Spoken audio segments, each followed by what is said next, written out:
ये कहानी है अयोध्या की, एक ऐसी भूमि की जहां आस्था, इतिहास और समय तीनों एक साथ मिलते हैं। ये कहानी है राम मंदिर की और उस लंबे सफर की जो सदियों तक चलता रहा।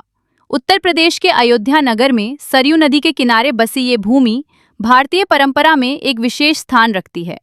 कई लोगों की आस्था के अनुसार ये वही स्थान है जहां भगवान श्री राम का जन्म हुआ माना जाता है, और इसी विश्वास के केंद्र में है रामलला की भावना।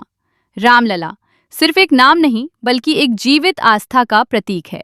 सदियों से भक्त यहाँ आते रहे, प्रार्थना करते रहे और इस स्थान को अपनी श्रद्धा का केंद्र मानते रहे। अयोध्या की पहचान केवल एक शहर की नहीं बल्कि एक सांस्कृतिक विरासत की रही है। यहाँ की गलियों में, मंदिरों की घंटियों में और लोगों के जीवन में आस्था की एक गहरी धारा बहती रही है। लेकिन इतिहास हमेशा सीधा नहीं होता। समय के साथ इस स्थान ने कई बदलाव देखे। 16वीं शताब्दी में मुगल काल के दौरान इस स्थान पर एक संरचना का निर्माण हुआ, जिसे इतिहास में बाबरी मस्जिद के नाम से जाना गया। इसके बाद इस स्थान का स्वरूप बदल गया और धीरे धीरे ये स्थान दो अलग अलग मान्यताओं के केंद्र में आ गया। एक ओर आस्था थी, दूसरी ओर इतिहास की व्याख्या, और इन दोनों के बीच शुरू हुआ एक लंबा और जटिल विवाद। ये विवाद केवल भूमि का नहीं था, ये विश्वास का था, पहचान का था और उस इतिहास का था जिसे अलग अलग दृष्टिकोणों से देखा जा रहा था। समय बीतता गया, साल दर साल, दशक दर दशक। ये विषय समाज में चर्चा का केंद्र बनता गया। लोगों की भावनाएं जुड़ी हुई थीं और इसी वजह से ये मुद्दा और भी संवेदनशील बनता गया। 20वीं सदी में इस विवाद ने और गति पकड़ी। विभिन्न घटनाओं और परिस्थितियों ने इसे राष्ट्रीय स्तर पर ला खड़ा किया। धीरे धीरे ये मुद्दा केवल एक क्षेत्र तक सीमित नहीं रहा बल्कि पूरे देश में चर्चा का विषय बन गया। लोग अपनी अपनी मान्यताओं के अनुसार इस विषय को देखते रहे और समाधान की प्रतीक्षा करते रहे। 1992 का वर्ष इस कहानी का एक महत्वपूर्ण मोड़ बनकर सामने आया। इस वर्ष बाबरी मस्जिद का ढांचा गिरा दिया गया। इस घटना ने पूरे देश को प्रभावित किया और इसके बाद इस विषय ने एक नई दिशा ले ली। ये समय संवेदनशील था और जटिल भी। इसके बाद ये मामला न्यायालय तक पहुंचा, जहां कानून के दायरे में रहकर इसकी गहराई से जांच की गई। इतिहास को समझने का प्रयास किया गया, पुरातात्विक साक्ष्यों का अध्ययन किया गया और सभी पक्षों को सुना गया। ये प्रक्रिया लंबी थी, सालों तक सुनवाई चलती रही।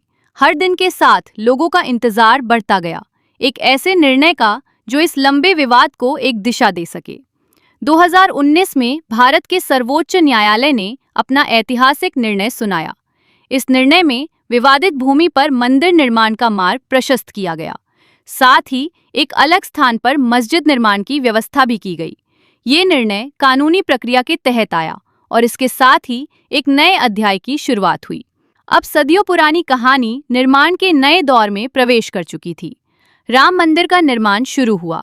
देश भर से कारीगर, शिल्पकार और इंजीनियर इस कार्य में जुड़े। पत्थरों पर बारीक नक्काशी की गई, स्तंभों को विशेष डिजाइन के साथ तैयार किया गया। हर हिस्सा एक सांस्कृतिक और वास्तु परंपरा को दर्शाता है। धीरे धीरे मंदिर का स्वरूप सामने आने लगा, एक भव्य संरचना जो परंपरा और आधुनिकता दोनों का संगम है।